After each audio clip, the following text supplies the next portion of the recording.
Good morning, afternoon, evening, whatever time it is. English 1, welcome to Activity 5.3 Hyperdoc.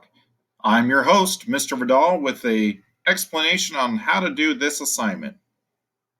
So by this point, you should have hopefully completed the video, watched the video, and made some kind of comparison in your head about the differences between those two prologues, but really you could have answered any of these questions here. It really is your choice.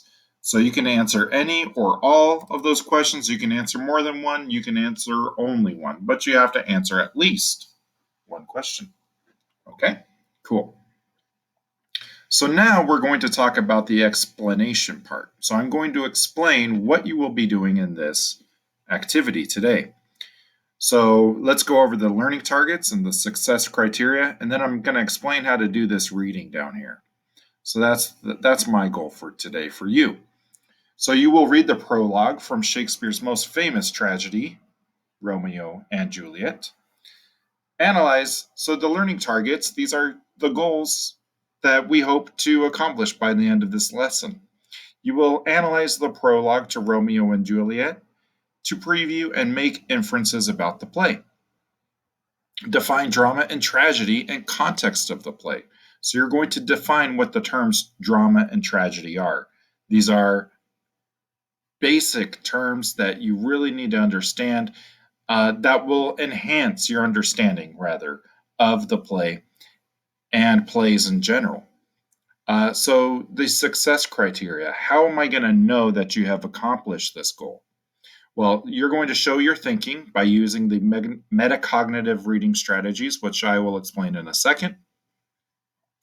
You're going to make your own associations with words related to drama and tragedy. So that word associated means words that are related to or closely connected to in some way. And then the last part, you will share your predictions about events that will happen later in the play. So let's get started, shall we? So you're going to use these metacognitive markers to mark the text as follows.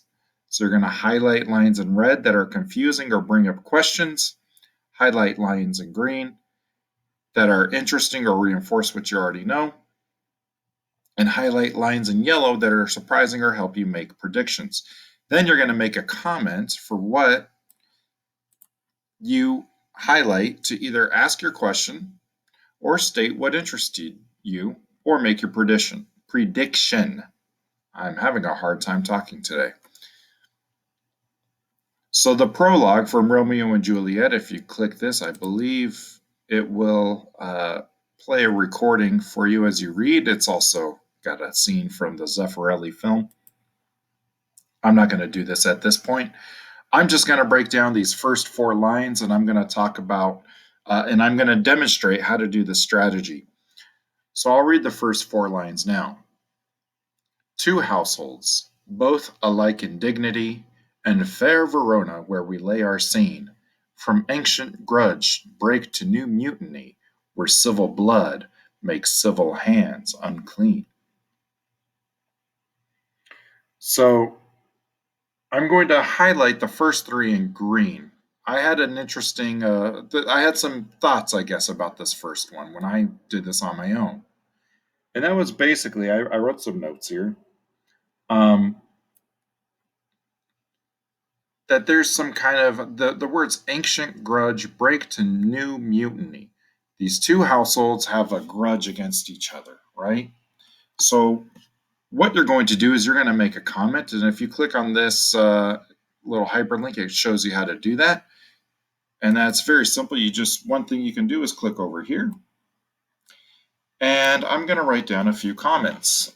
So real basically, I'm going to start off by saying, it seems to me that. Now, oh, you know what? And I almost forgot. I needed to highlight that in green. Now, why did I highlight that in green? Ooh, no. Hello. I wanted this highlighted green. That came out a different color. Anyway, this was interesting to me, right? So I'm highlighting it, and I'm making kind of like a little guess, in other words, as to what it might mean. It seems to me that these two households have a grudge, have a long grudge against each other. Have held. No, let's say hold. No, let's say have held. Have held a long lasting grudge against each other. And then just simply press comment. Very easy. The next one I'm going to do was this fourth line, where civil blood makes civil hands unclean. Now, this is one that I had a question about, so I'm going to highlight that in red. Now, what is my question?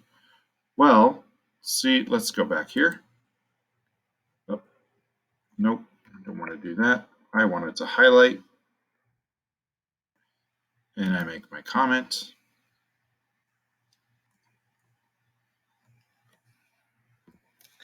Um, and the part about the bloodshed, where civil blood makes civil hands unclean. So that's my guess is that this has something to do with bloodshed.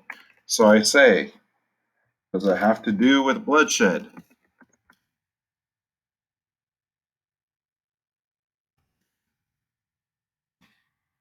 And you might even want to start off by saying, I'm not sure what this part means.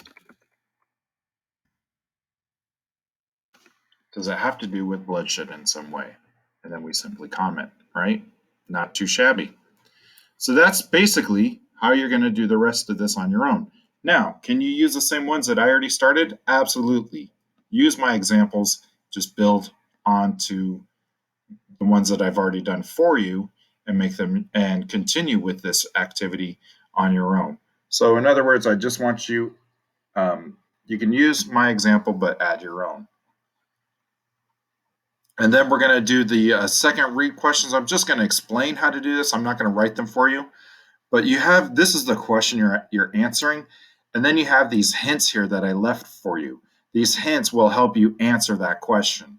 So, for example, what is the main purpose of the prologue?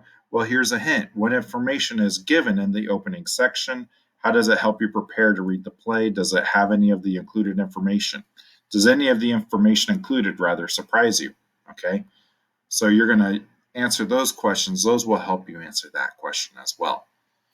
The next step is the apply section. Now, this part is just something you should know, okay? The Shakespearean sonnet. This will actually help you answer question 2 up here, by the way. But what we're really focused on is completing this. What are the two masks represent? What word meaning? What words do you associate with the word tragedy, etc.? You can complete that on your own. I think that's pretty straightforward there. Just come up with a couple of words for each, right? Then this next one is the part I'm afraid you might struggle with a little bit. Look at the character list in Romeo and Juliet. Use the chart below to sort them into Montagues, Capulets, and unaffiliated characters. Then in the space provided, describe each character using words or images. The images cannot be of the character, they must be symbolic of the character's personality.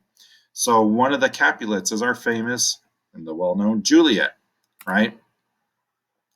Now Juliet, if you click here and you go to this link, right, there's Romeo, and then here's Juliet. She's described as the daughter of Capulet and Lady Capulet. A beautiful 13-year-old girl, she begins the play as a naive child who has thought little about love and marriage, but grows up quickly to fall upon falling in love with Romeo. Now, this is not a full-grown cat. This is a kitten, so I actually misspoke a little bit earlier. So the kitten represents, I would say, maybe her innocence, her naivety, but also cats are kind of curious. So she's also kind of curious about Romeo. Now, Romeo is kind of described as this intense, brooding character, right? And we find out about him over here in these spark notes. So you're going to you can come up with a picture that would, so this picture of the ocean at night, right, is kind of romantic. That is one of the characters or characteristics of Romeo, right? Next, you'd go down here, find Friar Lawrence. Okay, he's a friend to both of them. A friar is like a priest kind of guy, a civic minded proponent of moderation and always ready with the plan. So this guy's always ready. He does things for them in secret. He's a holy man, but also an expert in the use of mystical potions and herbs. So he's kind of like a mystical guy. So you might want to come up with, don't just type in, you can, by the way, you can search up here for pictures, but don't just type in Friar Lawrence on the search. You're going to type in like maybe holy man, or you could type in mystic, something like that, potion maker. And then at the end, you're going to make some predictions. And then you're going to go here to share your prediction with the class on the Padlet. Simply type in your answer below and then post it up, and it will get posted on this wall for everyone else to see. And that's basically all I had to say, all I have to share for now. If you have any questions, feel free to reach out to me using Remind or Gmail or Google Classroom. I hope this was helpful, guys. Take care.